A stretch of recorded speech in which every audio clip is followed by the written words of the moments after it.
নমস্কাৰ, মই গৌতম বৰা।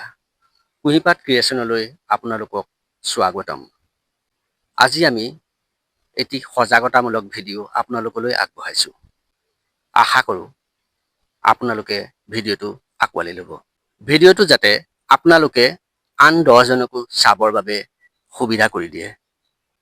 বৰ্তমান সময়ত পাৰ্থেনিয়াম পৃথিৱীৰ অতি বিষাক্ত উদ্ভিদ হিচাপে পৰিগণিত হৈছে। সেয়ে আমি পাৰ্থেনিয়ামৰ অপকাৰিতা আৰু ইয়াৰ ভয়াৱহতাৰ ওপৰত আপোনালোকক এটি ভিডিঅ' প্ৰস্তুত কৰি আপোনালোকৰ ওচৰলৈ লৈ গৈছোঁ। ধন্যবাদ। বাটে ঘাটে ভিডিঅ'টোত দেখুওৱা গছজোপাৰ ফুল ছিঙি নাকৰে শুঙা নতুবা খোপাত গুজি লোৱাৰ চেষ্টা নকৰিব। বৰ্তমান সময়ত এই গছজোপা বাটে পথে নতুবা পথাৰতো গজা পৰিলক্ষিত হৈছে। অসমৰ কোনো কোনো ঠাইত পথাৰৰ বিস্তৃত অঞ্চল ধৰি গজাটো আমাৰ বাবে অশনি সংকেত।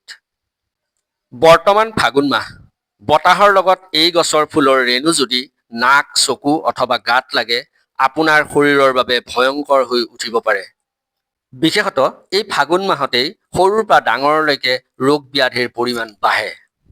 এই গছ আপুনি য'তে দেখে স্পৰ্শ কৰাৰ চেষ্টা নকৰিব। বিপদজনক হৈ উঠিব পাৰে আপোনাৰ দেহ। আমি কৈ থকা এই গছজোপাই হ'ল পাৰ্থেনিয়াম। বগা ফুলেৰে এই গছজোপাৰ শোভা বৰ্ধন কৰে। যদিও এই ফুল নতুবা পাতৰ স্পৰ্শই মাৰাত্মক কেঞ্চাৰৰ দৰে ৰোগ সৃষ্টি কৰে। আচৰিত যে এই গছজোপাৰ জীৱনকাল প্ৰায় 4 মাহ। এই সময়ছোৱাতে গছজোপাই 3বাৰমান ফুলি অধিক বীজ উৎপাদন কৰি খৰতকীয়া বৃদ্ধি হয়। মনত ৰাখিব, পাৰ্থেনিয়াম আপোনাৰ দেহৰ সংস্পৰ্শলৈ আহিলে মাৰাত্মক খজুৱতি, জ্বৰ হৈ পাছলৈ ছালৰ কেঞ্চাৰ হোৱাৰ সম্ভাৱনা অধিক। লগতে হাঁওফাঁওৰ সমস্যাও হ'ব পাৰে। এই গছৰ বীজ সৰু আৰু পাতল হোৱাতে এঠাইৰ পৰা আন ঠাইলৈ যিকোনো উপায়ে সৰবৰাহ হ'ব পাৰে। আহক আমি এই পাৰ্থেনিয়াম গছ যিকোনো উপায়ে ধ্বংস কৰোঁ। লগতে এই পাৰ্থেনিয়াম বৰবিষ ধ্বংস কৰিবৰ বাবে ৰাজ্য চৰকাৰ আৰু বন বিভাগ আগবাঢ়ি আহক। এই পাৰ্থেনিয়াম গছ ধ্বংস কৰিবলৈ কেৰাচিনেই যথেষ্ট। তাৰ উপৰি অধিক মাত্ৰাত পানীৰ লগত নিমখ মিহলাই ছটিয়ালে এই গছ নাশ হয়।